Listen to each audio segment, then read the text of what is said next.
What's up, fellas? So I had a loyal patron supporter, High Value Kale, asked me, was hypergamy overblown? And shout out High Value Kale. He always asks some good questions. I got a few on there ask me some good questions. I got Muhammad. I got a few guys. Counselor. He don't ask too many questions, but when he do ask a question, so shout out to my patron supporter, High Value Kale, Muhammad, Counselor. The ones that come off the top of my head. They always ask, and y'all guys just don't know. Y'all guys are the lifeblood of the channel of Alpha Male Strategies. If I had to sit around and think of all this shit myself, shit would have been dead a long time ago. Can't nobody do it by them damn selves. All right, you know how the president got his advisors, and they all sit around the table and they throw ideas at him or suggestions at him and shit like that. He can't think of everything his goddamn self. He got his cabinet, the minister, the secretary of defense, the secretary of education, the secretary of energy, because he can't think of every fucking thing. If he had to do everything for his fucking self, the country will collapse. All right. So that's the way I look at my patron supporters. Y'all my cabinet, and y'all sit around and throw suggestions at me. Y'all the lifeblood of the channel, and I appreciate it, man. Y'all ask some good questions, you know, especially the ones who ask deep questions. But anyway, getting back to the suggestion you asked, is hypergamy overblown?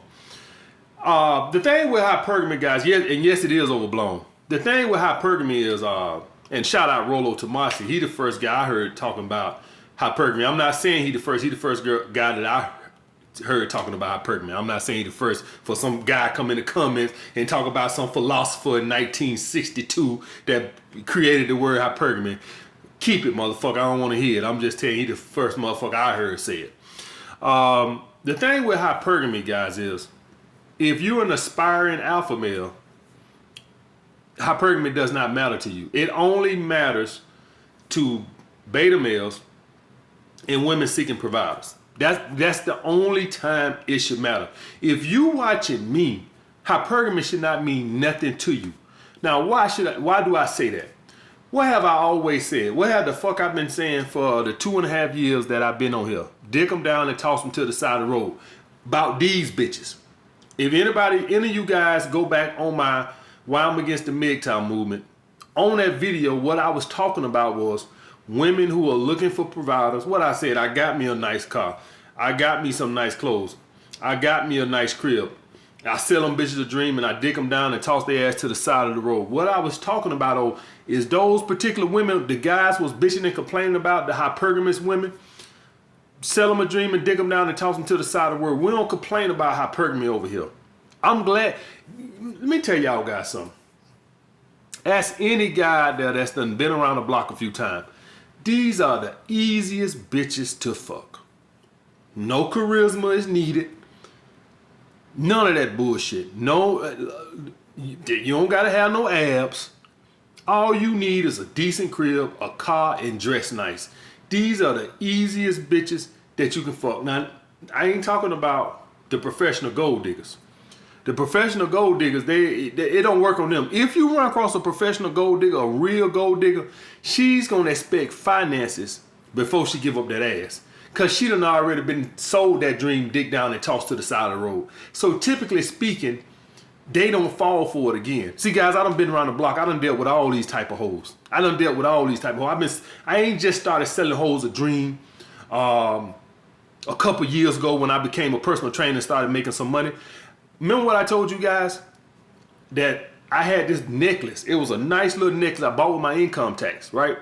Had the shittiest car in the world, but the necklace was on point. It was like a little Figaro type necklace. They don't really make it no more, but it was like a mix between a Cuban link and a herringbone. It was a mixture in between that. I haven't seen it since, but there was a little hot little necklace I had, right? At the time, I think it was about $700. So I bought it with my income tax, even though I ain't have shit, right?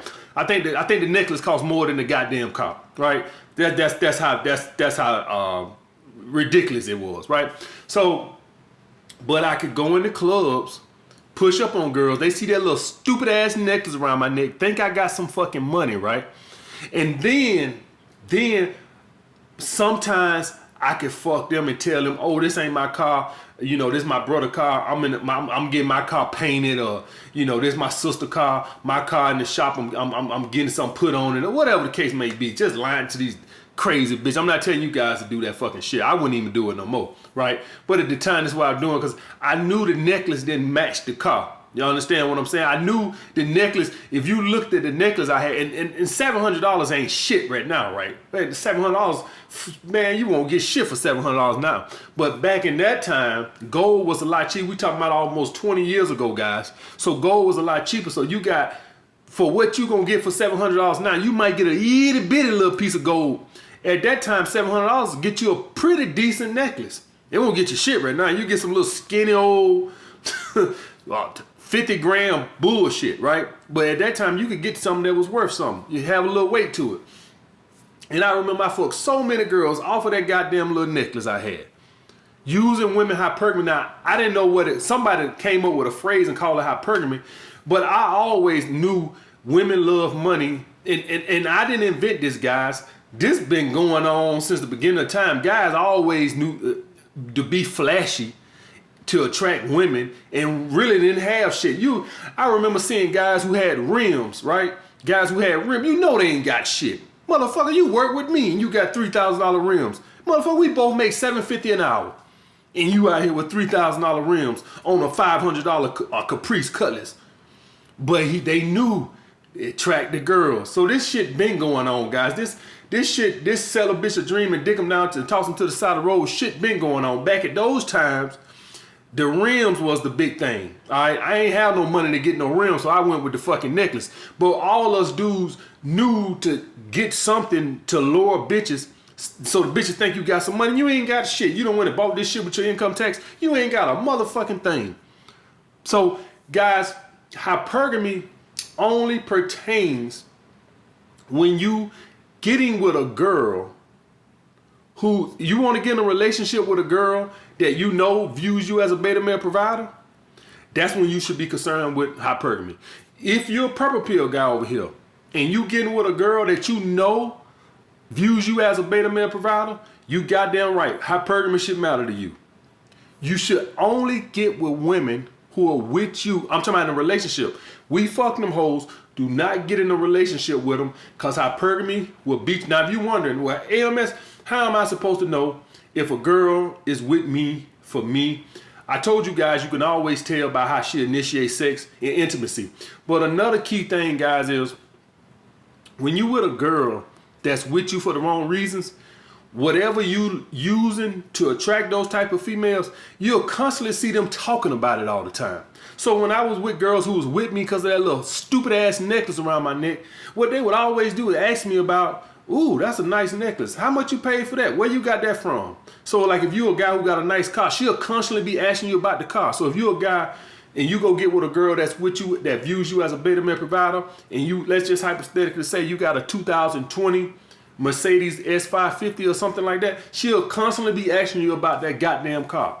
That's how it is when you get with women that views you as a beta male provider, or they looking for a provider, is that whatever attracted them, they always constantly talking about that particular thing.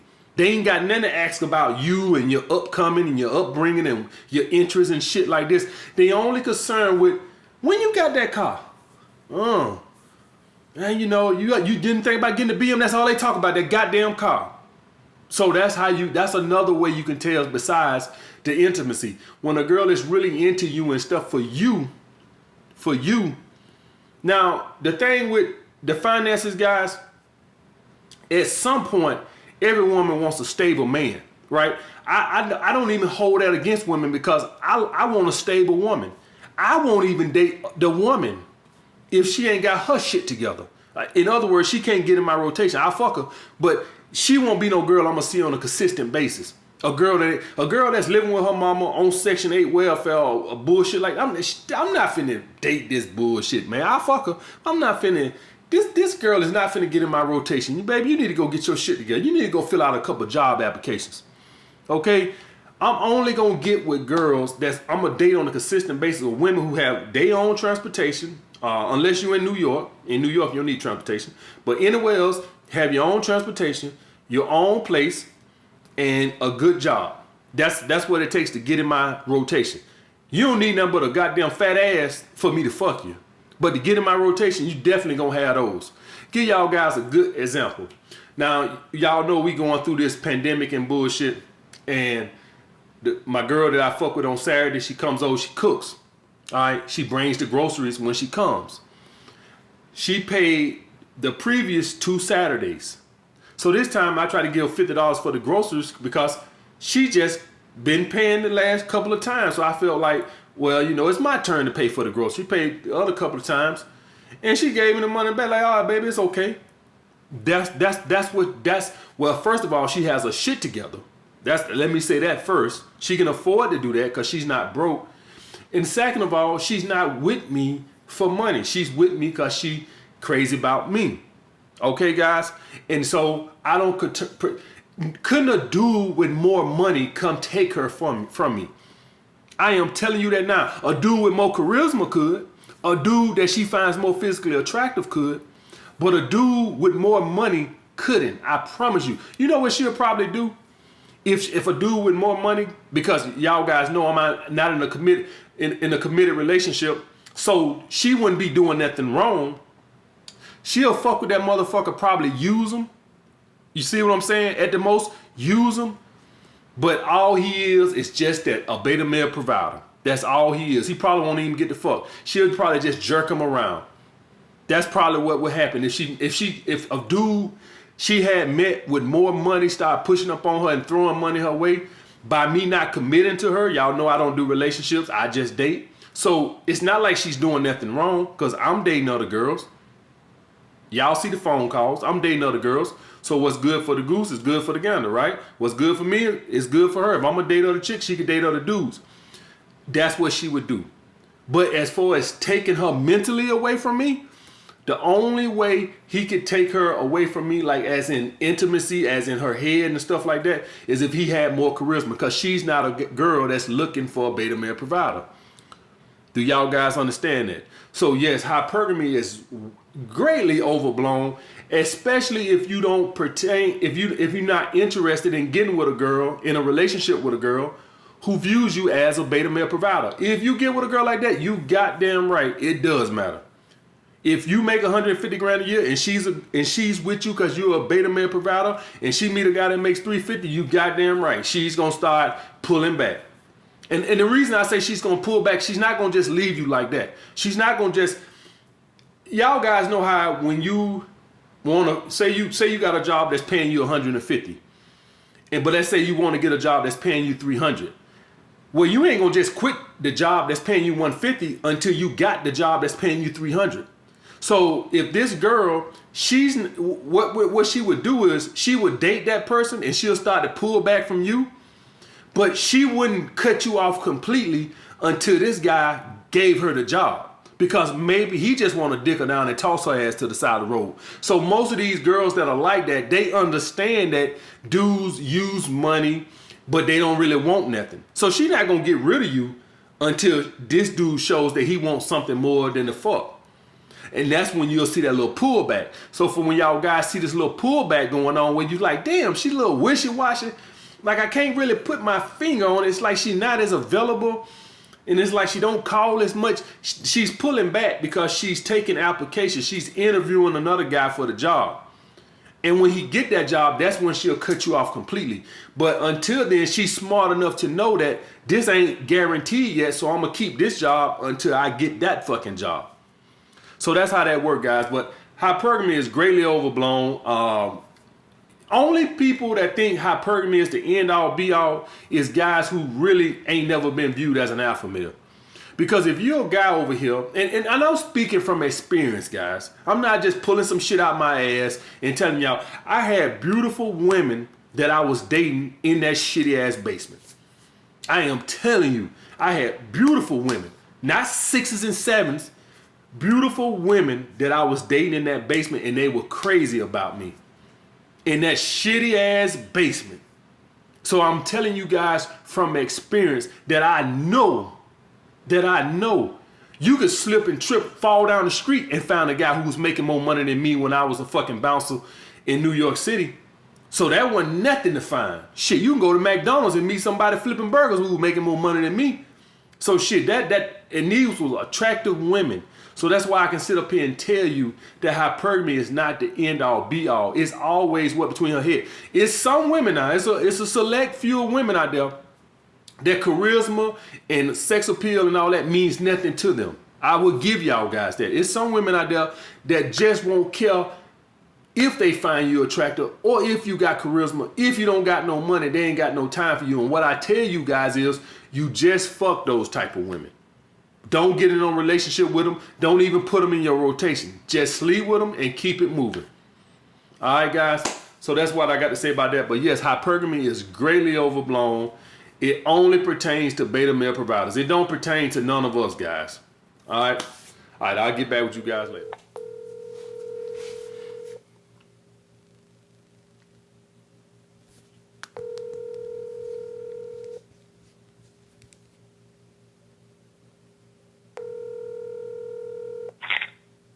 Hello? Hey. Hey. How you doing? I am good. How goes it? I'm doing great. I'm just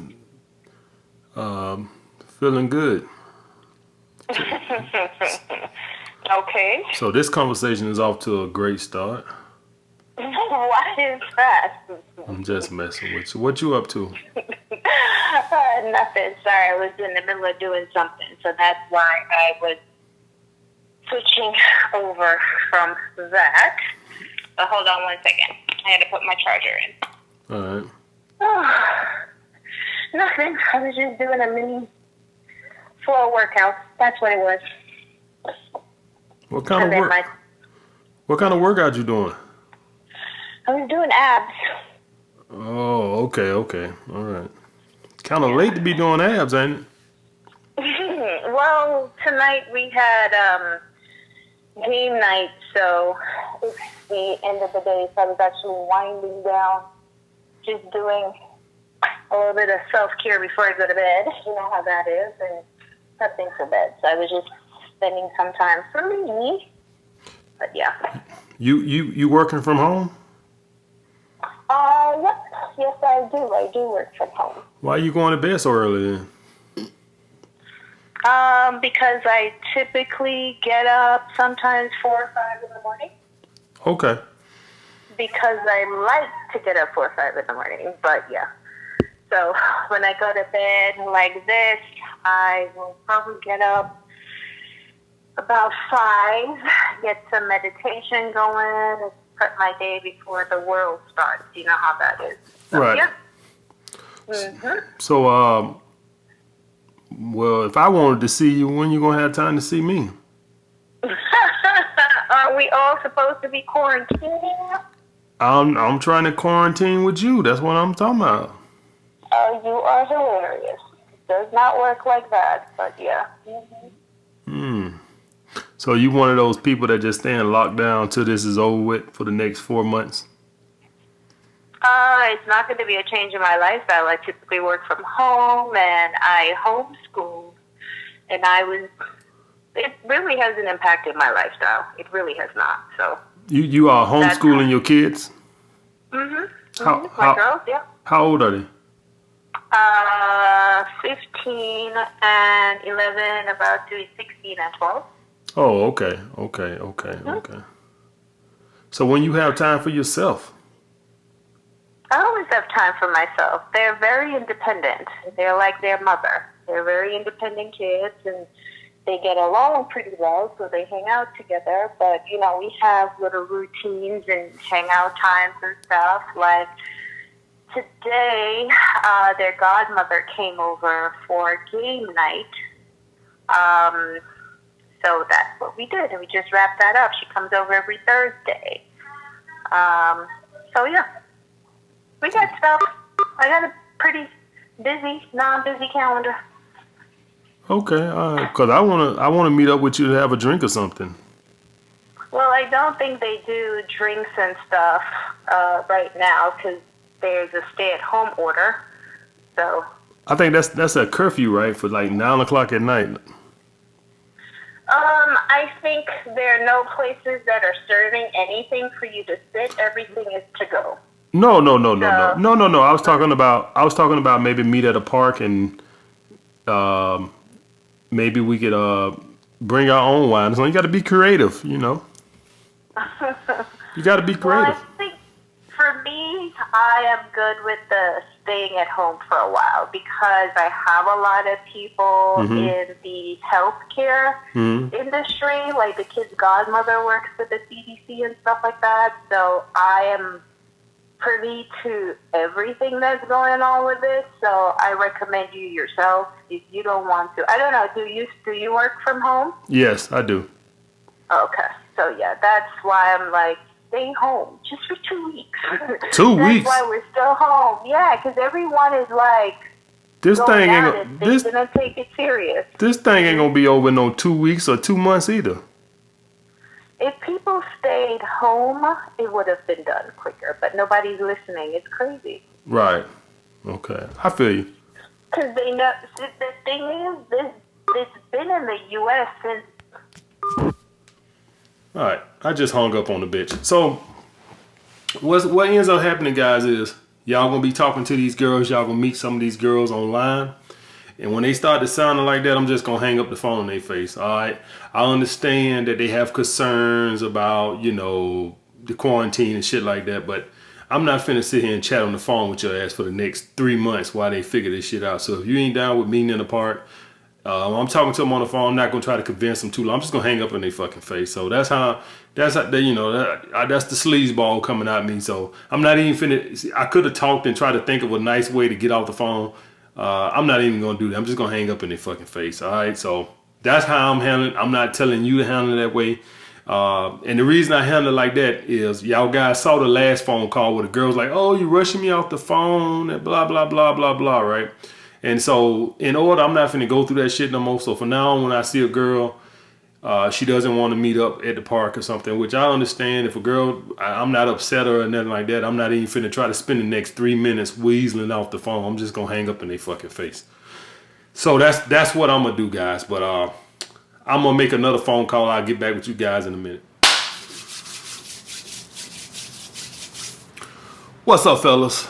So I had a loyal patron supporter that wanted me to explain how to stay in abundance during the pandemic. Okay, because obviously it's easier to be in abundance mindset when you can go out and do stuff. But he wants to know how not to fall into scarcity now that we all locked in the house.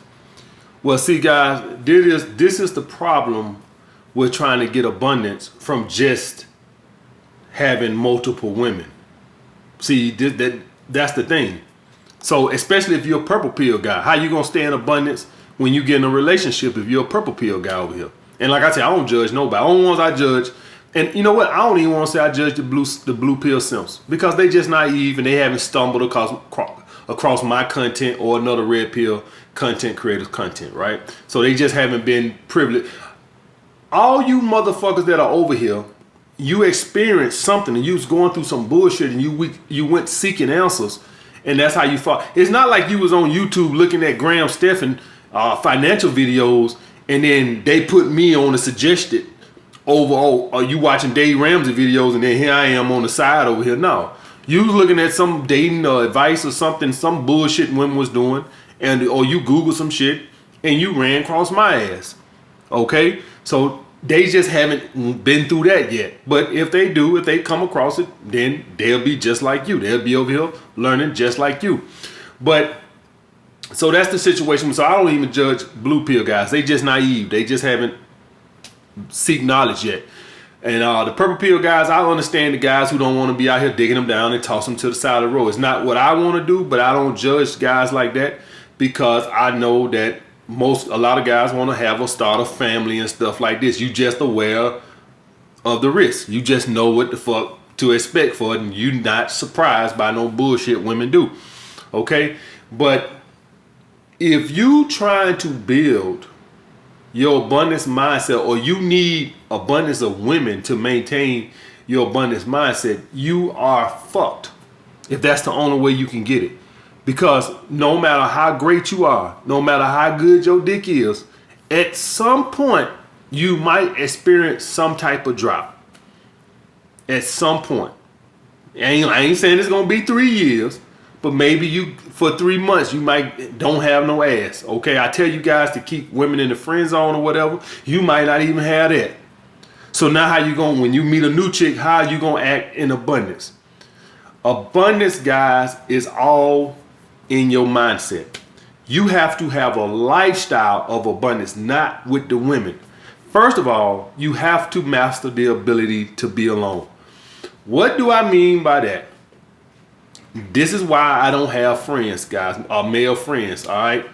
It's because I enjoy my own company more than I do with other people, particularly males, not females. I love female companionship, but usually when I'm with dudes, they either talk too much, some bullshit, right? It's some bullshit. It's just like I just go out and I just enjoy my own space. Like I can deal with guys in short doses. Like I can go out with them, have a drink with them, but then I don't want to see them for 3 months. You see what I'm saying? That's how I am. I'm not saying you guys be like that. I want you guys to build large social circles and stuff like that, because like they say, your net worth is determined by your network, how you network. All right? So just understand that, guys. So I don't want you guys, that's just what I do and that works for me. All right, like I told you guys, I'm a Sigma male and that works for me and I'm proud of it. That's just who the fuck I am. I always been that fucking way, right? But that is where you get the base of your abundance from. When you can just enjoy your own company. If you constantly need people, friends or women, and you do not know how to enjoy your own company, what happens is when you get with a girl and she's acting bitchy, and when you get to thinking like, well, man, you know, I don't really got no friends and I don't really got no other ass right now, so I'm just gonna take it because, you know, I can't be alone. You already have failed. When you can be alone, whether you have no friends or no other bitches, when you say to yourself, when this is what I mean by being alone, I'd rather be alone than tolerate this shit off of this bitch right here. That's what the ability to be alone does for you. When a woman is, let's just say you got one chick in your rotation, you have no other chicks, and you, let's just say you're a Sigma male like me, or let's say even if you do got a friend, you got a couple other friends, right? But let's just say they're in relationships, so they can't get out with you like that. They live with their girlfriends or whatever, so they can't get out like that, right? And you're gonna have that once you get my age, by the way. When you get 40 years old, you ain't gonna have a whole bunch of guys that can go out and party with you every weekend. I can tell you that shit now. Guys gonna start having families. Guys gonna have girlfriends, wives, fiancés. They ain't gonna be able to get out and party with you like that. So let's say that you with this girl, she's getting on your fucking nerves, but you don't got no friends. You don't got no other bitch. Just got her. She's being difficult. And the thought of you being alone frighten you because you like, well, I ain't got nobody else to hang out with. If I lose her, you already lost. See, when you got the ability to be alone, you say, I enjoy my own company more than I'm enjoying this bitch company, so she can go. So that's first and foremost. The second thing, guys, is you have to build a life of abundance. What do I mean that? You have 24 hours in a day. So let's just hypothetically say, right? Let's say, I know you guys might not sleep 8 hours a night, but let's just say between winding down and getting out of bed and brushing your teeth, let's just say that's 8 hours, right? So that means we got 16 hours to fill. Monday through Friday, right? Let's just say we purpose guys, we're on our purpose. So Monday through Friday, I got 16 hours to fill. So let's say, let's break down the day and let me explain, and y'all gonna see why when I say like why I like to be alone. I'm finna break a typical day down. So I wake up. Well, let me break a typical day down for the average guy. The average guy don't do YouTube. So let me break down the average day of when I was working, had a regular job like the average one of you guys. The average guy don't have a YouTube type lifestyle. So you wake up, you go to school, or you go to work, you get off at 4. So that means that's 8 hours gone right there. That's 16 hours. You get home. Let's hypothetically say the gym is an hour, okay? Gym is an hour. That's working out cardio, right? Let's say you come back home, you preparing your meals. Let's say you preparing your meals, okay? Let's say that's take another hour. So let's say you meal prep. And this goes to the basis of my high value concepts, what I be talking about, guys. See, when you spend all that time working, gym, meal prep, purpose, when you spend that much time, that's 12 hours right there, right? That I just gave you. When you spend that much time being a high value male as you possibly can, what you doing is you've made yourself more successful to more women, but also more unavailable. This is what I try to tell you guys. This is not a front. When you guys live this lifestyle, that's 12 hours out your day that's gone. Work, gym, meal prep, 2 hours on purpose. Now, maybe you got 3-4 hours before bed that you need to kill. Any hobbies, anything like that. If not, maybe you setting up a date or something like that. That's all people get of your time. Let's hypothetically say you have none of that. Let's hypothetically say you have no friends. Let's hypothetically say you have no hobbies. Then maybe you work a little longer on your purpose. So instead of 2 hours on your purpose, maybe you're working 4. You see what I'm saying? What I'm saying is you built your life in as if you need nobody. Or let's say you just say, hey, I got a basketball game. You know, I know we ain't got that going on right now, but pre this, you know, you got your little basketball game. By the time the basketball game go off, it's time to get your ass in the shower and go to bed. And that's how you be in abundance. As if, build your day as if I have no woman ever, right? Build your day like that to where I don't need nobody. I go to school or I go to work. I come home. I go to the gym. I come home. I meal prep. I work on my purpose 2 or 3 hours. Maybe it's a basketball game on. Maybe it's a show that I recorded on DVR I'm finna watch or whatever. Or if I do got a couple other chicks. But my life is full. You should have a full life. You know what's wrong with the average person? They got school or they have a job. Then when they get home, they have nothing. And therein lies the problem. That's why you can't stay in abundance. You don't have a complete schedule. And this is why you lose. You get off at 4 and you done for the day. And now you're in scarcity because you're not working to be a high value male. If you would have came home, went to the gym, came home, meal prepped, okay, then got on your purpose for 2 or 3 hours, writing a book or whatever, working on a program, you wouldn't fall into scarcity. But since you're not working to better yourself, you just work or go to school. Once you get off of that, you got all this free time in your hand. Now you fall into scarcity because you have nothing. This little void of not trying to better yourself, as in gym, meal prep, and I count meal prep, guys. The reason I count meal prep, if you're a guy over there and you're struggling with your weight, the reason you're struggling ain't because you're going to the gym. You don't put no time into meal prep. That's more important than the gym. As far as your aesthetics, that's more. The gym is like 90% of what you're gonna look like. I mean, the meal prep is like 90% of what you look like. The gym is only like 10%.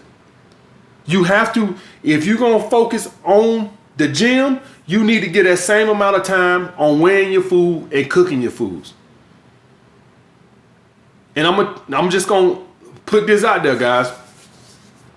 That goes a lot with your sex appeal. Not the way y'all guys think. Not the looks aspect of your sex appeal. The fact that you feel good about yourself, that's what's going to give you more charisma. I'm going to tell y'all guys something. That feeling good about the way you look as far as your aesthetics, your body, that's going to give you more charisma than the money. When a man feels sexy, he acts sexy. And that's the epitome of sex appeal. When you feel sexy, you act sexy. When you don't feel sexy, you don't act sexy. Money don't give you that. $1 million won't make you feel sexy. But when you feel good about your weight and how you look in the mirror, that'll make you act sexy. So for all you guys that talk about sex appeal, it basically comes down to how you feel about yourself. And I'm going to tell you right now, one of the biggest things to work on is your weight. There ain't nothing you could do about your facial structure. I can't change the way my face look. Well, maybe I could with cosmetic surgery, but y'all guys get what I mean. But I can control my body weight, which does contribute greatly to my facial structure. As y'all guys know, the jawline and all that other shit, cheekbones, all that other shit. I'm going to tell you that, guy. So I want you guys to be doing the self-improvement constantly, that should be what fills your fucking day. And then you throw a chick in. If you meet a chick and she's acting right, okay, bitch, you can come over at 8 o'clock. I go to bed at 10. You got 2 hours. But if you don't got a chick, okay, I'll just watch a basketball game in that time. That should be how you stay in abundance, guys. Job or school, gym, meal prep, purpose, hobbies. Those hobbies could be watching basketball, flying a kite, playing video games, whatever. When you build your life that way, when you have all those things in your life, a woman is just something that just fills in the voids when you can find time. It's not something you need.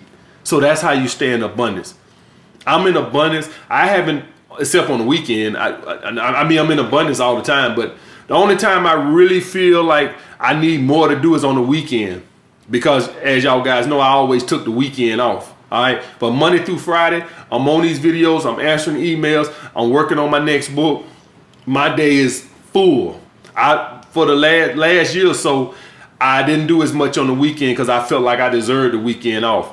So on the weekends, I can feel like, man, I wish I had something to do. But I do got a couple of chicks I see, so it's not that big a fucking deal. It's really more of, I wish it was somewhere I could go, if that makes sense, other than being locked in the fucking house, right?